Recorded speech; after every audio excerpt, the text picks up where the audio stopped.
Buenos días, profe. Hola, ¿cómo están? Buenos días. Bien, profesor, buenos días.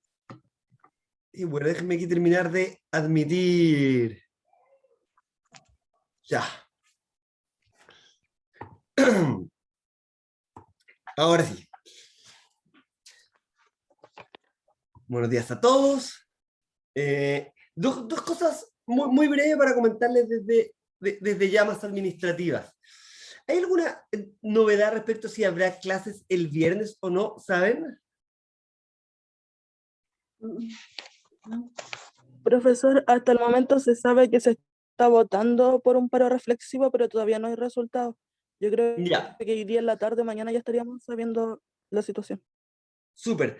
Entonces déjenme contarles, si es que hubiera clases el viernes para poder seguir con estos quizzes semanales para las décimas, lo que va a entrar, para que lo sepan desde ya, es hasta la materia de la clase del lunes. Todo lo que hemos visto desde el inicio del semestre hasta la clase del lunes. O sea, básicamente entra lo mismo que para la clase anterior, más dos clases más que serían la del viernes pasado y la del lunes pasado.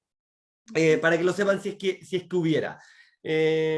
La materia de hoy, en general, ya entraría en el del siguiente viernes, que va a ser un control más tipo de lectura. Les vamos a dar exactamente las páginas que van a entrar de algunos de los materiales que les subimos, y ese control quiz va a tener un poco una forma distinta porque va a enfocarse un poco más en un control de lectura, respecto de lo cual muchas de las cosas las habremos visto en clases, pero no necesariamente todos. Igual les vamos a mandar la información exacta, pero es para que sepan que si hay clase el viernes, lo que les entraría en estos controles voluntarios es prácticamente lo mismo que le entró la semana pasada.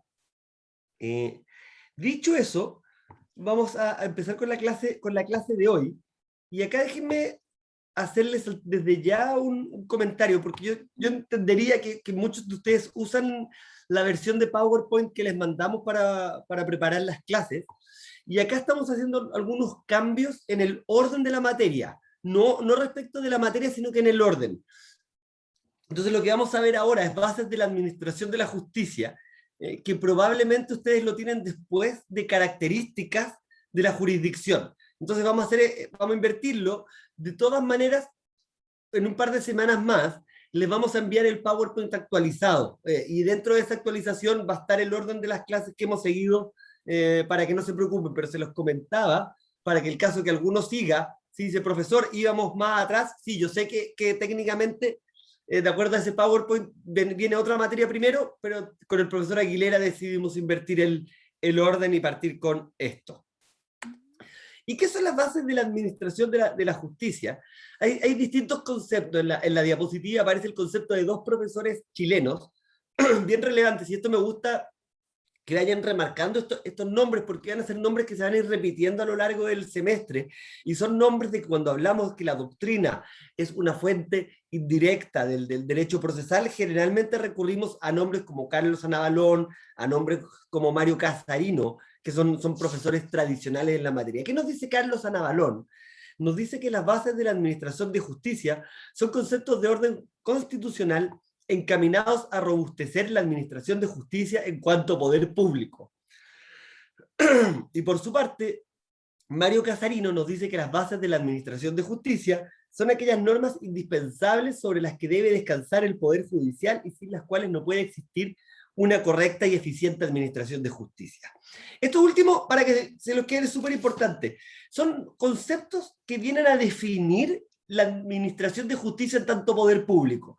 ¿Qué cosas necesita el poder público, llámese poder judicial, ejercicio de la jurisdicción, para poder ejercer de manera correcta la administración de la justicia?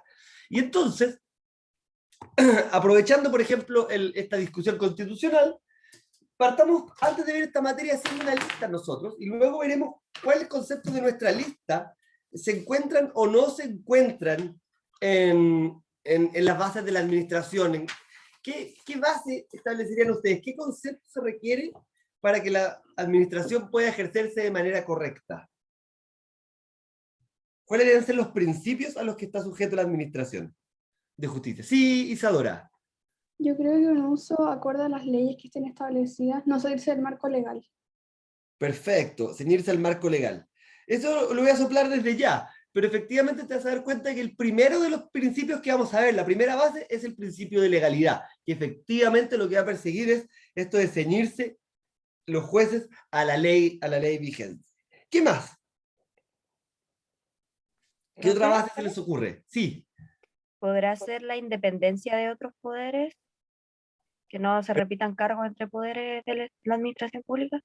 Súper bien, vamos a ver que la independencia con otros poderes también está dentro de las bases de la administración de la justicia. Y acá aprovecho de preguntar a partir de este buen comentario de Francisca, además de la independencia de otros poderes, ¿de quién más deberá ser independiente el juez? ¿De los tribunales superiores?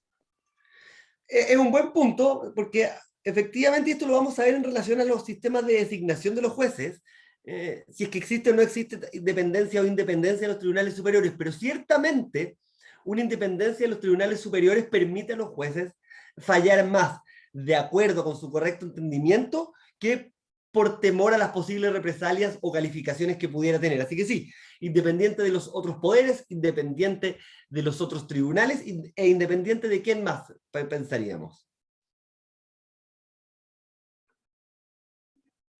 Me imagino que en base a la gestión, aparte que le quería mencionar el principio de inexcusabilidad, Ya, me perfecto. imagino que las partes que acudan al tribunal, que sea un trato imparcial.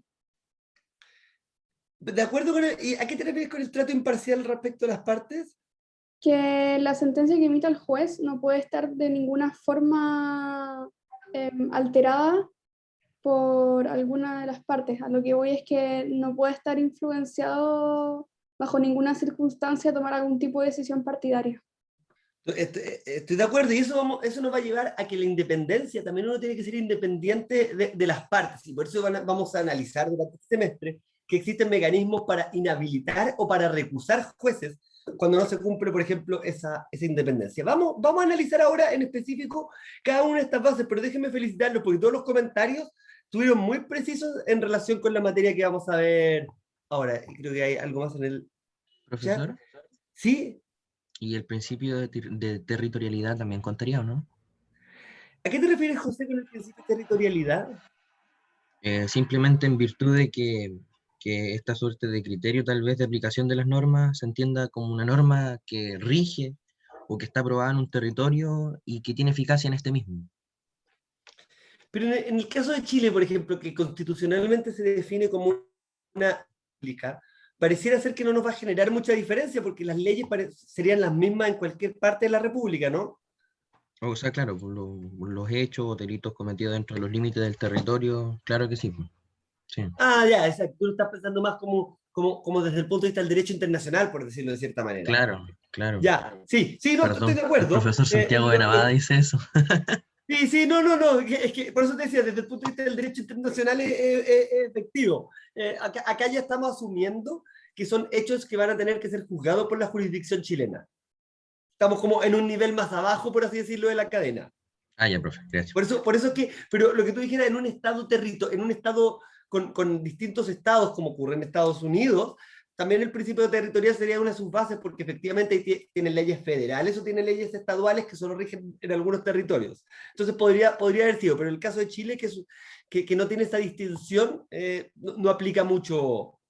Entonces, estas bases de la administración de la justicia siempre es bueno saber dónde están. ¿Y dónde están? Están principalmente en la Constitución, y en la Constitución en dos lugares. Capítulo sexto, Poder Judicial, que como les digo es el capítulo más importante para los efectos de la parte del derecho procesal orgánico. También están en el artículo 19, porque sabemos que el artículo 19 señala determinadas garantías, y dentro de esas garantías está la garantía de un racional y justo procedimiento, que es aquella en virtud de la cual nos establece ciertas garantías o principios básicos. Génesis, sí, probidad, efectivamente te vas a dar cuenta que también nos va a aparecer a lo largo de esta o las siguientes clases. Así que sí. Y finalmente, acá también les decía que el Código Orgánico de Tribunales es un código al que vamos a tener que ir, y es porque muchas de estas bases que vamos a hablar ahora, que vamos a ver bases, luego vamos a ver características, y después derechamente vamos a entrar al estudio de la jurisdicción, son materias que están dentro de estas tres fuentes legales. Así que ojalá ahora que las estudiemos, si es que tienen los textos, los tengan al lado, y si tienen las páginas, las traten de tener abiertas con la Constitución y el Código Orgánico de Tribunales. Base de la legalidad. Esta era la primera que decía Isadora, que en el fondo hay que ceñirse a la ley. ¿Y dónde está la obligación de los jueces de ceñirse a la ley? Está en los artículos 6 y 7 de la Constitución. Para ustedes que ya tuvieron Constitucional 1, esto pareciera ser que no va a ser nada nuevo lo que les voy a decir ahora, pero es relevante tener presente las consecuencias procesales de estas normas. ¿Qué dice el artículo 6? Los órganos del Estado deben someter su acción a la Constitución y a las normas dictadas conforme a ella, y garantizar el orden institucional de la República. Hemos dicho que los tribunales son órganos de un poder judicial, por tanto son órganos al final del Estado, y como tales deben someter su acción a la Constitución y a las normas dictadas conforme a ella. Los tribunales, por tanto, no pueden actuar fuera de la Constitución, pueden actuar fuera del marqués, porque los órganos del Estado, dice el artículo 7, dentro de los cuales, en previa investidura regular de sus integrantes, dentro de su competencia y en la forma que prescriba la ley. Por tanto, en los artículos 6 y los artículos 7 nos da un marco referencial sobre lo que puede hacer los tribunales y cómo actúan válidamente. Entonces, primero tenemos que tener claro que los tribunales se encuentran establecidos en la ley, y por tanto los jueces que estén a cargo de cada uno de esos tribunales deben seguir la tramitación legal establecida en cada uno de esos casos.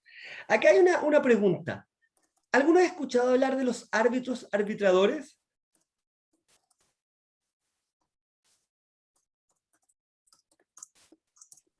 ¿Les suena el concepto árbitro-arbitrador? No, profe. Vamos a estudiar que hay determinadas materias que pueden ser conocidas por árbitros, que vale decir, van a ser las veces de jueces para esos casos específicos. Y los árbitros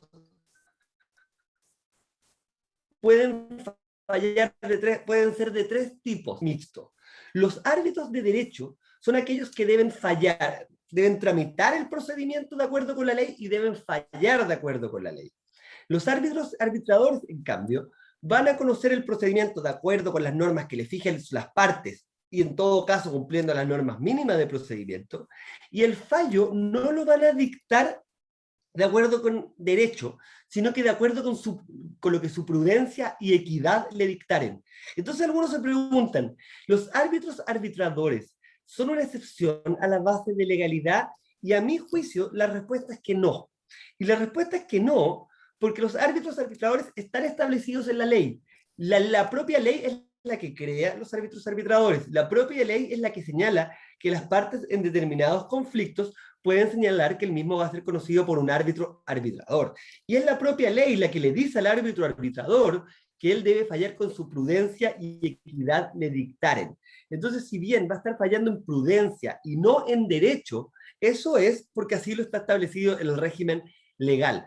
Por tanto, si bien los árbitros arbitradores es una excepción a que no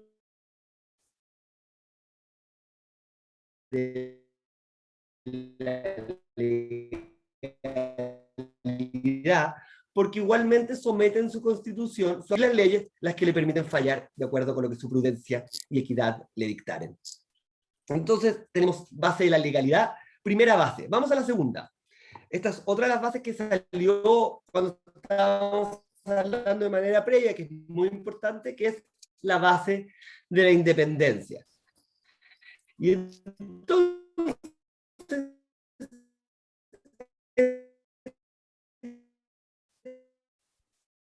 y estará también en algunos artículos del código.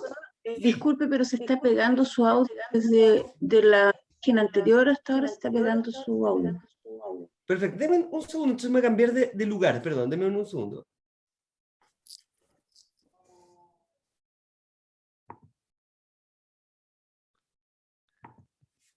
Un minuto.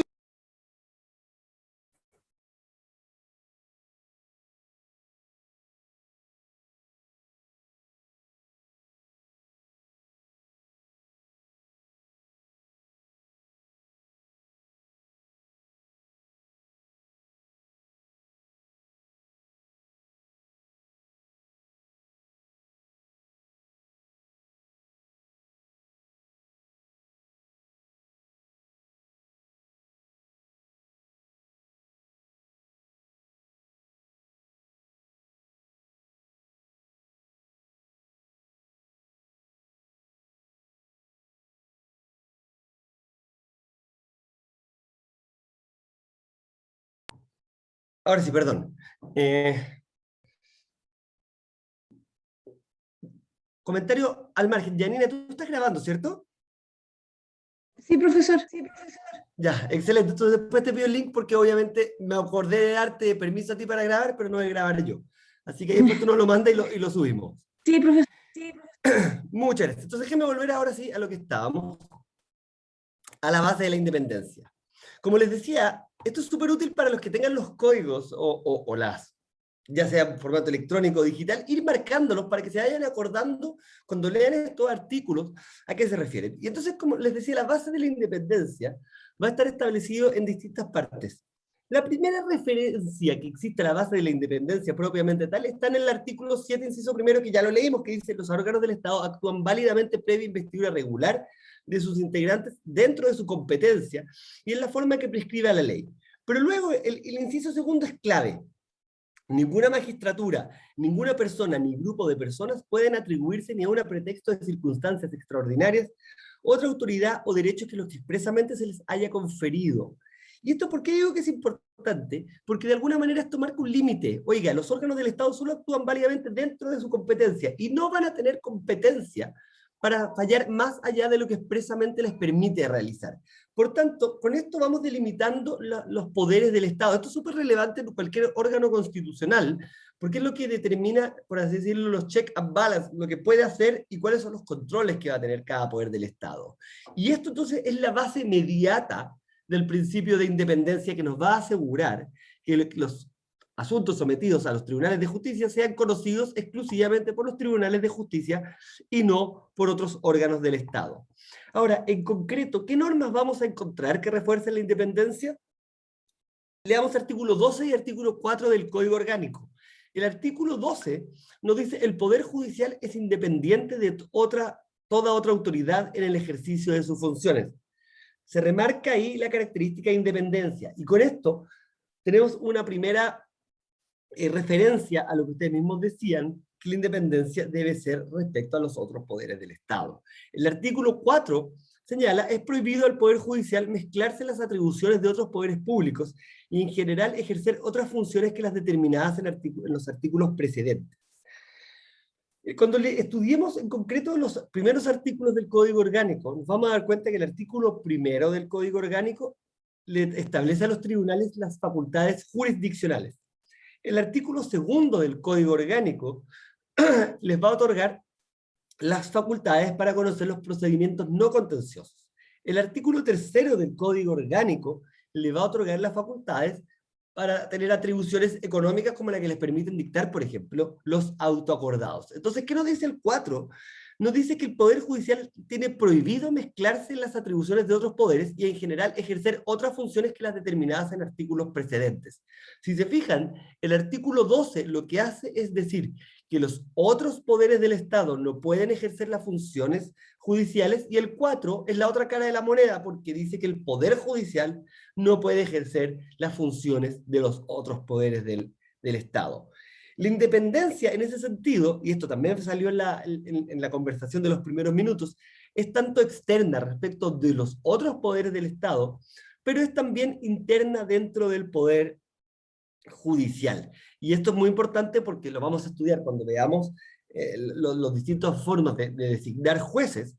La independencia interna es muy, muy importante, porque si los jueces sienten que no la tienen, van a estar obligados o van a terminar fallando en los hechos como los tribunales superiores de justicia quisieran y no como ellos quieran. Entonces, independencia externa e independencia interna. Y luego, a propósito de la imparcialidad, vamos a estudiar también que tienen que ser independientes de las partes.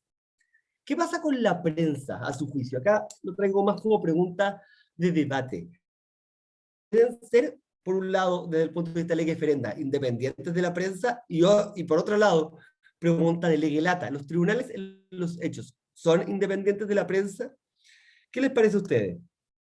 Y esto a propósito, creo que hoy día esta pregunta no puede caer mejor parada después de lo que pasó ayer.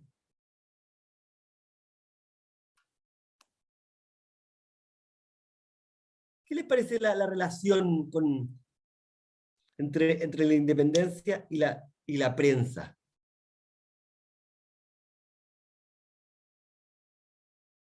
Profesor, la prensa la entendemos como los medios de comunicación, todo eso. Sí, exactamente. Y la independencia quiere decir como que no se informe más allá.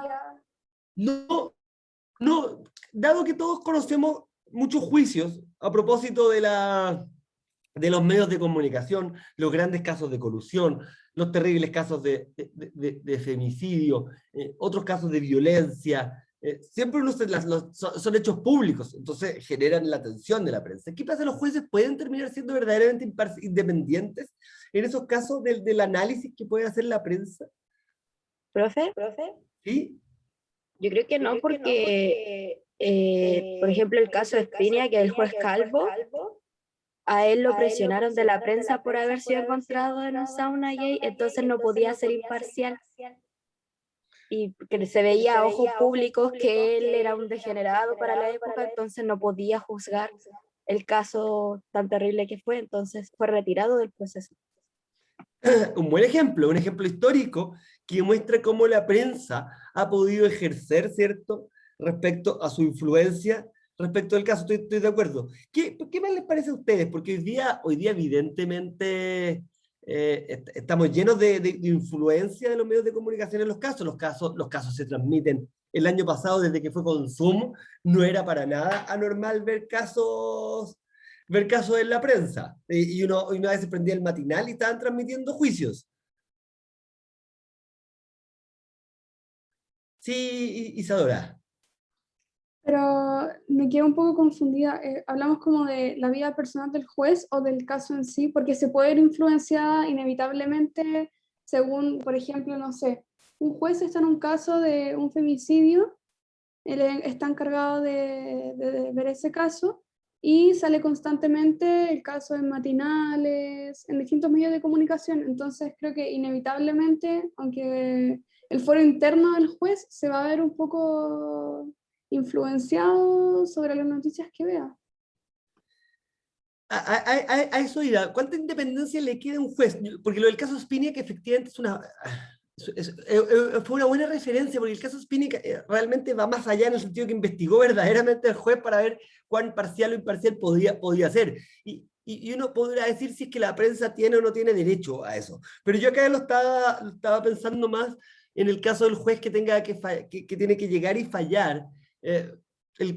Y uno lo puede ver en distintos casos. El juez constitucional ayer que tenía que llegar y resolver la admisibilidad de un requerimiento en relación con el tercer retiro, cuando ve cómo está la situación política, ¿puede abstraerse? ¿Debe abstraerse de eso? Los que tuvieron que conocer el terrible caso del niño en el verano, que la fiscalía le llegó y le trajo a alguien de culpable y pidieron la prisión preventiva y el tribunal, por ejemplo, logró abstraerse y decir que no.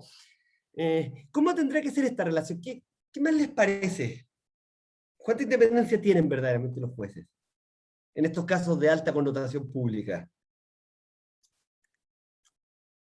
Una independencia limitada podría ser, porque igual la presión de la prensa debe influir en la decisión del juez. A final de cuentas, en los casos polémicos hay mucha presión, no solamente de la prensa, sino también de la población, y se trata siempre de buscar un culpable y juzgarlo lo antes posible. Sí, yo creo que eso es bien importante, y acá, dentro de los temas que uno puede escoger para el trabajo, creo que sería súper interesante que alguien trate de hacer de alguna manera una investigación un poco más empírica sobre la independencia y los casos de conmoción pública, en el sentido, por ejemplo, los casos de conmoción pública pueden ser fallados por los tribunales penales muchas veces, pueden ser fallados por los tribunales de libre competencia cuando estamos en colusiones.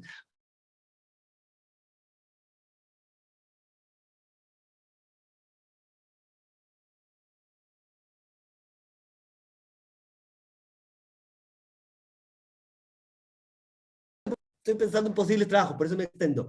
Digamos cómo resolvió el Tribunal Constitucional una serie de casos en que la prensa estaba encima. ¿Cuáles fueron esos casos? Uno puede decir tercer retiro, puede decir segundo retiro, el aborto en 3 causales en su minuto, más antiguo, el caso de la píldora el día después, y uno ve, bueno, a veces falló conforme con la prensa y otros no. Si a veces falla de acuerdo con lo que esperaba la opinión pública y otras no, eso podría ser un buen caso, un buen reflejo de de que eran suficientemente independientes para fallar el acuerdo. Ahora, también uno podría ir con los casos vamos con casos penales de homicidios o femicidios que hayan sido generados conmoción y ver cómo se resuelven. Se los dejo como interesante interrogante, porque yo creo que por mucho que uno lea estos artículos de la Constitución o del Código Orgánico, en los hechos las preguntas sobre independencia son mucho más interesantes porque suponen cierto debate sobre cuán independiente al final terminan siendo los jueces. Pasemos a la siguiente base de la jerarquía. Acá, para entender la base de la jerarquía, acordémonos siempre, esto lo tienen que haber visto en Introducción al Derecho, que los tribunales de justicia tienen una jerarquía o un orden piramidal. Y arriba de la pirámide, ¿qué tribunal está? La Corte Suprema. Exactamente. Y luego, abajo de la Corte Suprema, Creo que la Corte de Apelaciones, pero no estoy segura. exacto, la Corte de Apelaciones, muy bien. ¿Y alguien sabe? Esto lo vamos a ver más adelante en detalle, así que no pasa nada. ¿Pero alguien sabe cuántas Cortes de Apelaciones tenemos en Chile? 17. Perfecto, exactamente, muy bien. Eso nos va a demostrar que en general son una por región y algunas pocas tienen más de una. Una de esas regiones que tiene más de una precisamente es la región metropolitana, que tiene la Corte de Apelaciones de Santiago y la Corte de Apelaciones de... ¿Qué otra Corte de Apelaciones hay en la región metropolitana?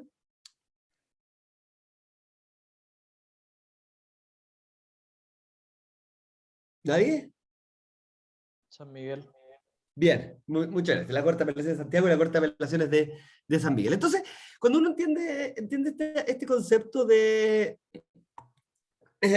pirámide, entiende también la base de la jerarquía.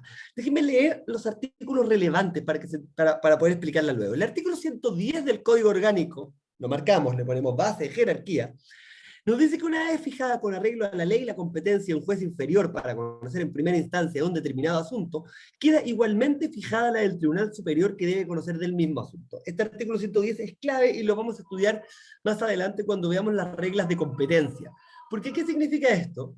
Significa que le estamos dando competencia a un tribunal en particular. Dentro de la pirámide, los tribunales de primera instancia son los que están más abajo de la pirámide, son los que van a conocer en primera instancia de estos casos. Y lo que nos está diciendo esta norma es que una vez fijada la competencia de uno de esos tribunales de abajo para conocer en primera instancia, queda también fijada la del tribunal de segunda. El que es el superior jerárquico de ese tribunal de primera instancia va a ser el mismo que va a conocer de ese caso en segunda instancia. Ahora, la competencia que se haya revestido un tribunal puede ser para fallar un asunto en una sola instancia, de modo que la sentencia sea inapelable, o para fallarlo en primera instancia. Y esto lo vamos a ver, que esto que yo les digo, que tenemos una primera instancia, luego tenemos segunda instancia con cortes de apelaciones, es la regla general, pero existen excepciones en que vamos a tener una sola instancia. Esto, perdón a veces que sea tan repetitivo con algunos conceptos, pero esto, cuando les digo que el derecho procesal es circular, es porque cuando estudiemos bien qué se entiende por instancia, se va a entender mucho mejor la base de la jerarquía. Pero básicamente la instancia tiene que ver con los grados de revisión. Decíamos que uno de los principios del debido proceso es que tiene que haber algún grado de revisión, porque alguien tiene que revisar que el proceso previo haya sido legalmente tramitado. Eso no significaba, dijimos, que vaya a haber siempre apelación. La apelación es un recurso específico que lo que permite es poder conocer todos los hechos y todo el derecho. Pero hay veces que el recurso que va a existir no es el de apelación, sino que es más restringido. La apelación, en ese sentido, es lo único que permite conocer en segunda instancia, porque las instancias son los grados de conocimiento que tienen que ver tanto sobre los hechos como sobre el derecho. Entonces, siempre el juez que va a conocer primero, va a conocer en instancia. Puede ser en primera instancia o en única instancia, dependiendo si hay o no recurso de apelación. Pero sintetizando para lo que es relevante para esta clase, tenemos la base de la jerarquía. Y la base de la jerarquía lo que refuerza es el carácter piramidal del poder judicial y de los tribunales que ejercen la función jurisdiccional en Chile, estableciendo desde ya ciertas reglas sobre quién revisará las sentencias que dicten los tribunales que conozcan en primera instancia. Luego, tenemos también la base de la publicidad. Y acá la clave es el artículo 9 del Código Orgánico de Tribunales. Los actos de los tribunales son públicos, salvo las excepciones establecidas en la ley. Por tanto, cada vez que alguien lee o tiene conocimiento de que existe algún juicio, lo normal es que ese juicio uno lo pueda ver, leer y seguir. ¿Por qué? Porque son públicos y está bien que así sea, porque eso al final termina siendo una garantía. Salvo las excepciones establecidas en la ley. ¿Y cuáles son esas excepciones? Son las excepciones de secreto. Y el secreto puede ser absoluto o puede ser relativo. ¿A qué se refiere el secreto absoluto y a qué se refiere el secreto relativo? Secreto absoluto es que es algo que no va a ser conocido ni siquiera por las partes. Solo en el fondo el juez, por así decirlo, lo va a poder conocer. Y el secreto relativo, en cambio, es algo que las partes van a poder tener acceso, no así los terceros.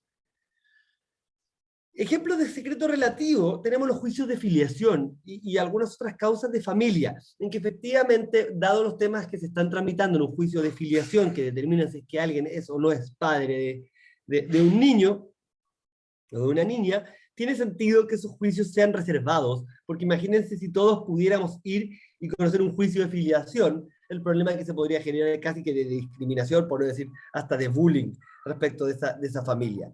En cambio, el secreto absoluto es muy raro, porque significa que ni siquiera las propias partes van a poder conocer de algo de su propio expediente.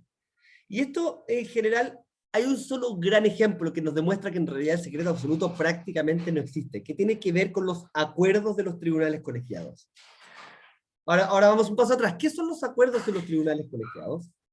Nosotros, espero más adelante, podamos hacer una visita a los tribunales, en algún semestre en que haya vida normal, que se retomen las clases, que los tribunales retomen las vistas orales, ojalá nosotros poder asistirlo. Y vamos a ver que las vistas de la causa tienen básicamente tres partes. La primera parte es la relación.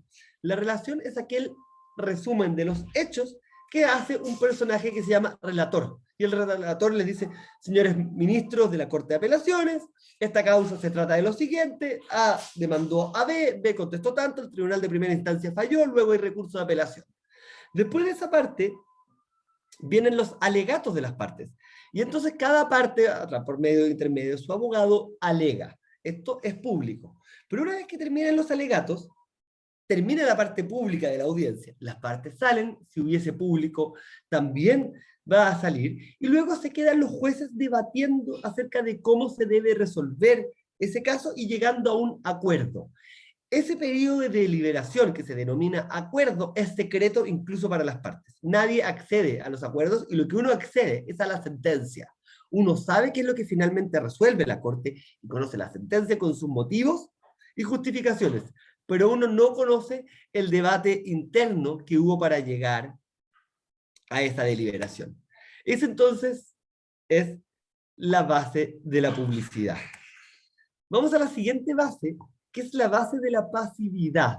Y esto lo vimos hace varias clases a propósito del ejemplo que yo les ponía del juez que escuchaba del atropello o del juez que escuchaba del contrato de arriendo incumplido. Artículo 10 del Código Orgánico de Tribunales, artículo clave también, que nos dice: los tribunales no podrán ejercer su ministerio sino a petición de parte, salvo en los casos en que la ley los faculte para proceder de oficio.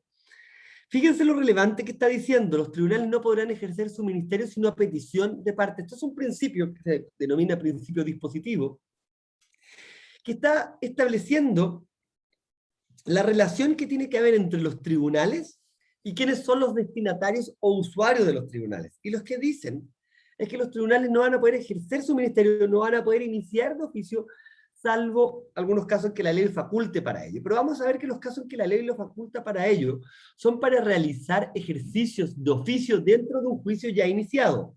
No vamos a encontrar ningún caso en que los jueces de oficio puedan iniciar un propio caso, porque nosotros ya sabemos a esta altura de derecho procesal cuál es la facultad o el concepto en virtud del cual se pone en mecanismo el inicio de los procedimientos. ¿Y este mecanismo cuál es? La acción. La acción, muy bien. ¿Y quiénes son los que tienen la acción? Los ciudadanos. Los ciudadanos tienen este derecho de acción que decíamos que estaba reconocido directamente en el 19, número 14, cuando habla del derecho de petición, en el 19, número 3. Y la contracara de esa moneda es el artículo 10 del COD, que dice que los tribunales no van a poder ejercer su ministerio sino a petición de parte. Ahora, cuando se agrega salvo en los casos en que la ley lo faculta, son ciertas excepciones al principio al principio dispositivo. Pero como les digo, la prohibición de iniciar procedimientos es absoluta. No existe ninguna excepción a esa norma. Lo que pueden hacer excepcionalmente es realizar determinadas declaraciones de oficio. Y en general estas declaraciones de oficio, que las vamos a ir estudiando caso a caso y que los vamos a estudiar además cuando veamos el principio dispositivo, tienen que ver con ciertas declaraciones que pueden hacer los jueces cuando se trata de algo relativamente evidente o grave, por decirlo de cierta manera. ¿Por qué? Porque lo que les va a permitir estas excepciones, por ejemplo, es que si un juez conoce de un contrato y ese contrato es nulo, de nulidad absoluta, el juez lo va a poder declarar la nulidad absoluta incluso si no se lo piden. Lo mismo, los jueces vamos a estudiar, tienen que tener determinada competencia para poder conocer de un caso. Todos los tribunales, vamos a estudiar más adelante, tienen jurisdicción en cuanto a poder, deber para conocer, juzgar y hacer ejecutar los juzgados. Pero no todos tienen competencia, que es el grado específico de jurisdicción para un caso en concreto. Puede ocurrir que un tribunal sea incompetente. Sin embargo, si nadie le hace presente su incompetencia, el juicio se sigue adelante y se sanea. Sin embargo, si un juez es absolutamente incompetente, la va a poder declarar de oficio, aun si no se lo piden. También un último ejemplo es que si en la tramitación del procedimiento existe algún error, el juez también lo va a poder corregir de oficio en virtud del artículo 84. Pero para efectos de esta clase y de este principio, lo que más me importa es la base de la pasividad, que tengan claro que está establecido en el artículo 10 del Código Orgánico, y que en lo que se refiere a la prohibición de iniciar procedimientos, es una prohibición absoluta. Siguiente base, la base de la inavocabilidad.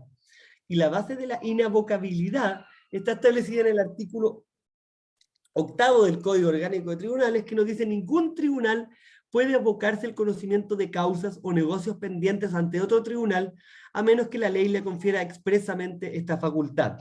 Este principio o base de la inavocabilidad está relacionado con lo que veíamos antes de la independencia interna, porque lo que me asegura esta independencia interna es que si a mí me tocó el caso más interesante, el caso que está en la prensa, el caso que todos quieren tener, por ejemplo, otro tribunal, incluso si es superior jerárquico mío, no va a poder venir y decir: oiga, este caso lo quiero ver yo porque me parece sumamente interesante.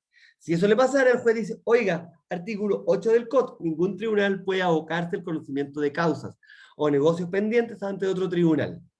De modo que esta es la forma de reforzar la independencia interna. Base de la inexcusabilidad. Esto lo dijeron también en la conversación, y esto me está demostrando que efectivamente esa conversación, en pocos minutos, pudimos decir varias de las bases que tiene, de estas bases constitucionales en virtud de las cuales deben operar los tribunales de justicia para el correcto funcionamiento. La base de la inexcusabilidad está establecida claramente en el Código Orgánico de Tribunales, en el artículo 10, inciso segundo, que nos dice: reclamada su intervención en forma legal y en negocios que fueren de su competencia, no podrán excusarse de ejercer su autoridad ni aun por falta de ley que resuelva la contienda sometida a su decisión. ¿Qué es lo que nos está diciendo esto? Nos está diciendo que si un tribunal es competente para conocer de un asunto, va a tener que resolverlo. No puede quedar un asunto sin resolver. Y esto se relaciona de alguna manera con la heterocomposición. Si le hemos quitado a las partes la posibilidad de hacer autotutela, la forma de devolverle a las partes sus derechos es a través de asegurarle la inexcusabilidad. Oye, usted no ejerza autotutela porque si usted trae su conflicto a los tribunales de justicia se lo van a resolver. Y esto es muy importante, se lo van a resolver incluso si es que no hay ley. Pero si no hay ley que resuelva la contienda, ¿cómo se va a resolver? ¿Alguien sabe cómo se resuelve si no hay una ley sustantiva que resuelva el procedimiento?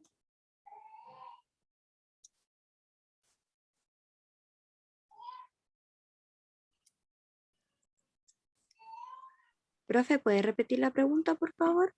Dice el artículo 10, inciso segundo del COD, que una vez que se reclama la intervención de un juez, el juez está obligado a fallar. E incluso está obligado a fallar si es que no existe ley que resuelva la contienda, si es que no existe una ley sustantiva. Y entonces el juez dice, bueno, ¿cómo fallo? ¿Cómo fallo si la ley no me resuelve este problema? Y tenemos el artículo 10, inciso segundo, que le está diciendo usted tiene que resolverlo igual. Entonces la pregunta es, ¿cómo falla ese caso en que no hay una ley sustantiva que resuelva la contienda? ¿Con la equidad del buscan? juez? Efectivamente, acá hablaron dos personas, entonces me perdí quién fue, pero alguien dijo la equidad, ¿no? Sí, yo, profesor. Eso, muy bien. Efectivamente es la equidad. Y la respuesta de por qué es la equidad la tenemos en el artículo 170 del CPC. El artículo 170 del CPC, esto lo vamos a estudiar más adelante, pero señala los requisitos que tiene que tener la sentencia definitiva. Y la sentencia definitiva tiene que enunciar y justificar la aplicación de la ley que hace. Y si es que no hay ley, dice el 170, el juez debe enumerar los principios o señalar los principios de equidad conforme con los cuales basó su decisión. Y eso nos permite interpretar un artículo en virtud del otro, que dice que si el juez debe fallar aún cuando no haya ley, bueno, si es que no hay ley, ese vacío debe ser integrado con los principios de equidad que va a tener que dejar señalados en la propia sentencia, porque esa es la única manera que luego se va a poder ejercer un control respecto a esos determinados principios de equidad.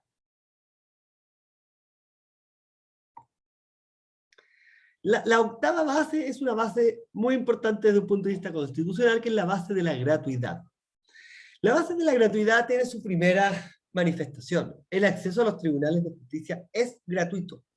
Hay países donde uno tiene que pagar determinadas tasas por acceder a los tribunales. En Chile no. En Chile los tribunales son gratuitos. Yo presento, los costos que puedo tener son los costos de abogados, que vamos a ver a continuación cómo se puede subsanar y asegurar la gratuidad incluso para eso. Pero lo importante es que el acceso a la justicia en Chile es gratuito. Ahora, el artículo 19.3, al hablar de las garantías de un racional y justo procedimiento, nos dice la ley arbitrará los medios para otorgar asesoramiento y defensa jurídica a quienes no puedan procurárselos por sí mismos. Y entonces existe una serie de mecanismos procesales para asegurar la gratuidad respecto de aquellas personas que no puedan tener, por así decirlo, los medios suficientes para contratar un abogado. Y lo primero que existe al respecto es un denominado privilegio, que es el privilegio de pobreza.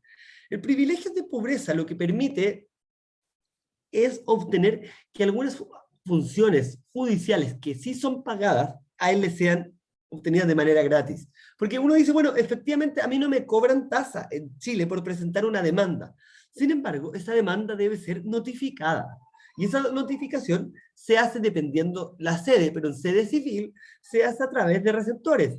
Y a los receptores yo sí les tengo que pagar. Y no necesariamente son tan baratos. Entonces, ¿cómo me dice usted, profesor, que esto es gratis, si yo en realidad tengo que pagar 100.000, 150.000 pesos para poder notificar mi demanda? Hay gente que evidentemente no puede pagar eso. Y entonces, lo que existe es un determinado privilegio de pobreza, en virtud del cual todas las actuaciones que van a tener que recibirse las partes en los juicios van a tener que ser gratuitas. Y entonces, cuando tenga que notificar la demanda a alguien sometido, a alguien que tenga el beneficio del privilegio de pobreza, el receptor de turno va a estar obligado a hacerlo por ley, de modo de solucionar ese problema. Pero ¿qué pasa además con los abogados? Y acá la regla general, lo más importante, existen abogados de turno, y existen por sobre todo las corporaciones de asistencia judicial, a las cuales a ustedes les va a tocar conocer bastante bien, porque uno de los requisitos, como bien deben saber a esta altura, para poder jurar como abogado es haber realizado una práctica profesional por 6 meses. Y el lugar donde se hacen por regla general estas prácticas son en las corporaciones de asistencia judicial, en virtud de las cuales se presta asesoría gratuita a una serie de patrocinados, que todos entonces van a estar asesorados por la corporación de asistencia judicial, que implica entonces no tener que pagar por ello. En el mundo penal existen también defensores penales públicos, a los cuales todo imputado va a tener acceso sin necesidad de pagar. Luego existen diversas preguntas. es un buen mecanismo las corporaciones de asistencia judicial para garantizar la gratuidad, y yo creo que es bien debatible, porque al final quienes están haciendo las veces de abogado en estos casos son personas que recién terminaron sus 5 años de derecho, incluso pueden ni siquiera tener el examen de grado aprobado, porque no es necesario que sean licenciados, y entonces uno dice, bueno, ¿es una suficiente garantía que estas personas sean los abogados? Es bastante debatible. Y algo más debatible todavía tiene que ver con el arbitraje forzoso. Acá déjenme contarles algo y dejar una tarea también de paso. Los arbitrajes, que son estos casos en que, como les decía antes, no van a ser conocidos por los tribunales de justicia, sino que van a ser resueltos por árbitros, pueden tener 3 naturalezas, así como los árbitros pueden ser de 3 naturalezas, los arbitrajes también.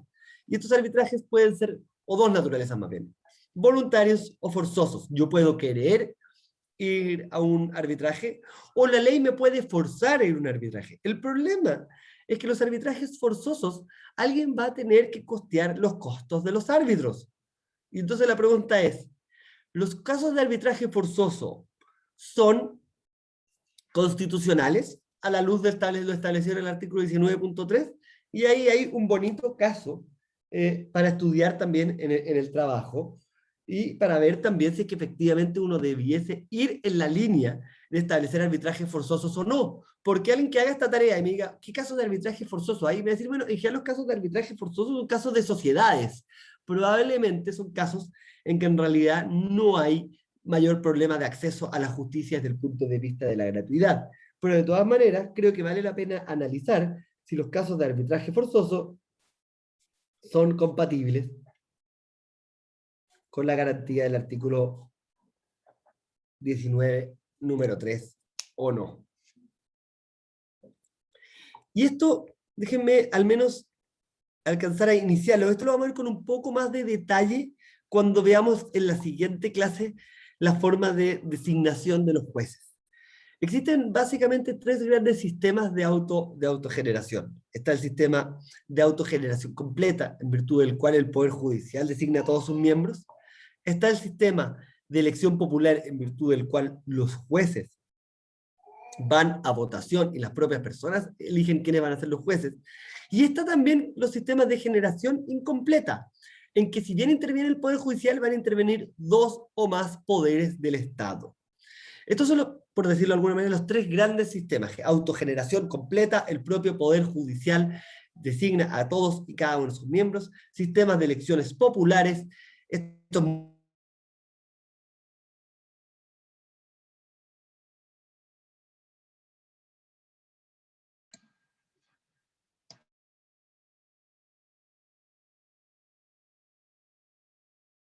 ¿no?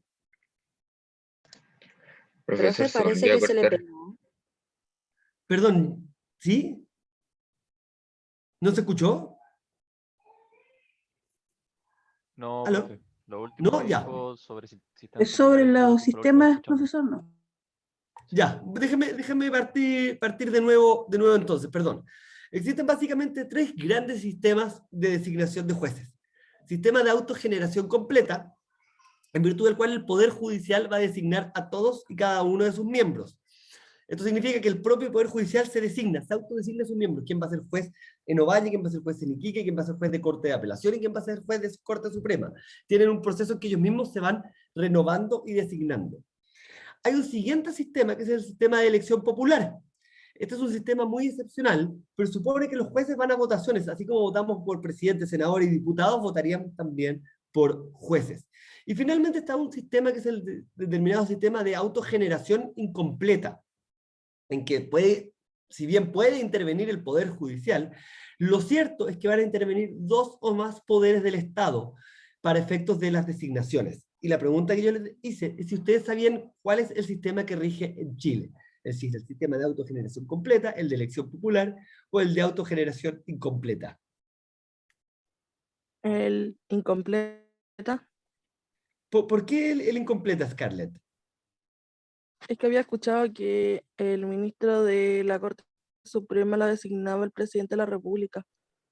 Eso lo vamos a ver a continuación. Efectivamente, vamos a ver que en Chile es un sistema de autogeneración incompleta porque participa el Poder Judicial y participa el Poder Ejecutivo. Y veremos que además, en el caso de la Corte Suprema, también participa el Poder Legislativo. O sea, tenemos a los tres poderes del Estado participando en la designación de los jueces.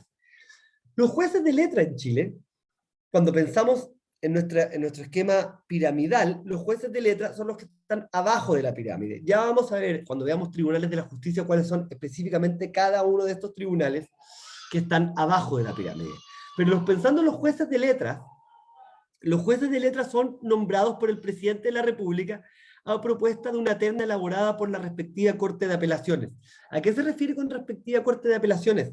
Que si el juez de letras es de la ciudad de Arica, la Corte de Apelaciones que va a proponer las personas para que puedan ser jueces de letra de Arica va a ser la Corte de Apelaciones de Arica. Entonces la Corte de Apelaciones de Arica hace una propuesta con 3 nombres y estos nombres llegan al presidente de la República, que será el que finalmente designa cuál va a ser ese juez. Entonces, mecanismo incompleto porque participa el Poder Judicial y participa también el Poder Ejecutivo. Déjenme seguir con el ministro de Corte de Apelaciones. La lógica es la misma, tenemos una terna y tenemos una designación. Lo que ocurre es que la terna no se la hace la propia Corte de Apelaciones, sino que ahora la hace la Corte Suprema. Como la Corte Suprema es una, cualquiera sea el cupo de ministro de Corte de Apelaciones que se requiera, esta va a ser elaborado por la propia Corte Suprema y luego el que va a elegir va a ser el presidente de la República. Y finalmente tenemos el caso de los ministros de la Corte Suprema, que como les decía, acá participan los 3 poderes del Estado.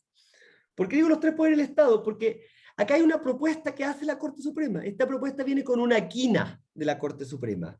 Luego, dentro de esta quina, es nombrada por el presidente de la República. Sin embargo, a diferencia de los 2 casos anteriores, este nombramiento requiere el acuerdo de los 2/3 del Senado. Y hace poco hubo un ministro, por ejemplo, que era un ministro de Corte de Apelaciones, que fue propuesto por la Corte Suprema como uno de sus ministros en la quina, fue designado por el presidente de la República, pero luego no fue acordado por el Senado. Entonces participan, como les digo, los 3 poderes. Y actualmente hay una quina que está en conocimiento del presidente de la República. ¿Por qué? Porque hay una ministra que dejó de ejercer funciones porque cumplió 75 años, y entonces los jueces en Chile cesan de actividad a los 75 años, y va a tener ahora que ser reemplazada, para lo cual se formó una quina. Así que también los invito como tarea a que de aquí a la siguiente clase busquen o traten de empezar a averiguar quiénes son los ministros o posibles futuros ministros de la Corte Suprema en virtud de esa quina. En cuanto a la base de la continuidad. La base de la continuidad supone que los tribunales deben estar permanentemente al servicio de la comunidad. Pero esto de estar permanentemente al servicio de la comunidad, uno se pregunta, bueno, ¿qué pasa si un juez se enferma y no puede asistir ese día? ¿Qué pasa si un juez es amigo de una de las partes y no puede resolver un determinado caso? ¿Qué pasa si un tribunal colegiado de 3 nos falta un juez? ¿Cómo se pueden resolver estas situaciones en base al principio de la continuidad que nos dice que los tribunales deben estar permanentemente al servicio de la comunidad? Y acá existen 2 instituciones jurídicas que nos van a resolver lo anterior. Estas 2 instituciones son principalmente la subrogación y la integración. La subrogación tiene que ver con el llamamiento que hace la ley a un funcionario judicial para que reemplace automáticamente a otro que está inhabilitado para conocer del asunto de qué se trata. Por ejemplo, una causa civil cae en el 16º Juzgado Civil de Santiago, pero el juez del 16º Juzgado Civil de Santiago es hermano de una de las partes. Obviamente, el juez del 16º Juzgado Civil no va a poder conocer esa causa. Pero esto no supone que la causa tenga que ir a otro tribunal, sino que supone que ese juez, para conocer esa causa específica, va a ser subrogado por el siguiente funcionario que corresponda. Y entonces el secretario de ese tribunal, para efectos de esa causa, va a hacer las veces de juez. Y uno de los que sea oficial, para efectos de esa causa, va a hacer las veces de secretario. Y entonces existe una subrogación en que distintos funcionarios toman el rol del funcionario que está inhabilitado. Y así se soluciona ese problema. Por otro lado, está la integración, que tiene que ver con el llamamiento que hace la ley, en el orden que va a señalar la propia ley, a determinados sujetos para que completen las salas cuando alguno de los ministros integrantes está en una imposibilidad de desempeñar sus funciones. Tenemos las cortes de apelaciones, son de 3 ministros. No llega uno, llama, acabo de chocar, me estoy teniendo que ir a hacer la alcoholemia. ¿Qué pasa? Esa corte de apelaciones donde está ese ministro no va a poder funcionar ese día. Imagínense, ese día habían 10 causas que no se van a poder conocer. No, lo que establece la ley en ese caso es la integración. Y eso va a suponer, entonces, que existe un cierto orden de personas que van a tener que ser llamadas a integrarla. Y para eso existen sobre todo abogados integrantes. Que entonces, falta uno de los ministros, bueno, esta causa va a ser conocida o la sala va a estar integrada con un ministro, porque lo importante es poder asegurar siempre que la sala tenga el quórum necesario para poder funcionar y así cumplir con la base de la continuidad. Hasta hace poco, o hasta hace un par de años, existía en Chile además el feriado judicial, en virtud del cual todo febrero los tribunales cerraban en virtud del feriado judicial. Y luego de varios años en que se venía discutiendo, oiga, ¿cómo conversa el feriado judicial con el principio o base de la continuidad? Finalmente se determinó eliminar el feriado judicial y hoy día los tribunales están permanentemente al servicio de la comunidad todos los días hábiles del año sin que exista un feriado judicial. Y acá déjenme únicamente mencionarla porque con esto vamos a empezar la clase siguiente. Los jueces también son responsables. Como toda persona van a ser responsables de sus hechos, pero además van a ser responsables por su oficio. Y por eso es que respecto de un jueces, vamos a tener responsabilidades de diversos tipos: responsabilidad común, responsabilidad disciplinaria, responsabilidad política y responsabilidad ministerial. Esto, como les digo, vamos a, por la hora, para no verlo en 4 minutos, lo vamos a ver en la próxima clase en detalle y así poder dar por terminada la materia de las bases de la jurisdicción. ¿Tienen alguna pregunta respecto a lo que vimos hoy día en clases o de alguna de las clases anteriores? Acá, perdón, había un comentario de hace cuando hablábamos lo de la prensa, perdón, Génesis, que lo acabo de ver, que era, ¿qué pasó en el caso de Tomás Bravo cuando se decretó el secreto y el fiscal después dijo cosas de la investigación a la prensa? Bueno, ese es otro problema que tenemos con el secreto, y principalmente con nuestro Ministerio Público.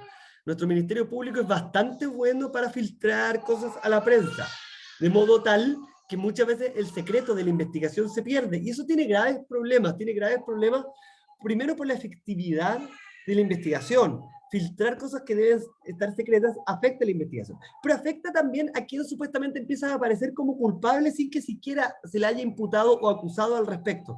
Entonces, a mi juicio, yo creo que las filtraciones es algo que en Chile lamentablemente no está muy bien tratado, porque muchas veces también los propios fiscales, por el sistema interno, quieren aparecer o figurar, y eso puede llevar a filtraciones. Así que sí, ese es un tema bastante complejo.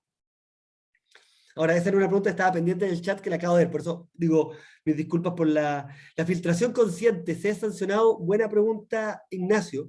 Yo prefiero que esta pregunta la dejemos en pendiente y se la hagamos en una clase al profesor Aguilera, que trabaja en el Ministerio Público, de modo que conoce mucho mejor que yo cómo funciona, cómo puede funcionar la responsabilidad de los fiscales por filtración consciente. Ahora, esto es una pregunta más bien teórica, porque la práctica, al final del día, justamente los periodistas no revelan sus fuentes, nadie se sabe si hay filtración y nunca hay un verdadero culpable de la filtración, por mucho que los ojos puedan estar puestos en alguien. En general, uno requeriría hacer sumario, y hasta donde yo conozco, son pocas las veces que dicho sumario se inicia.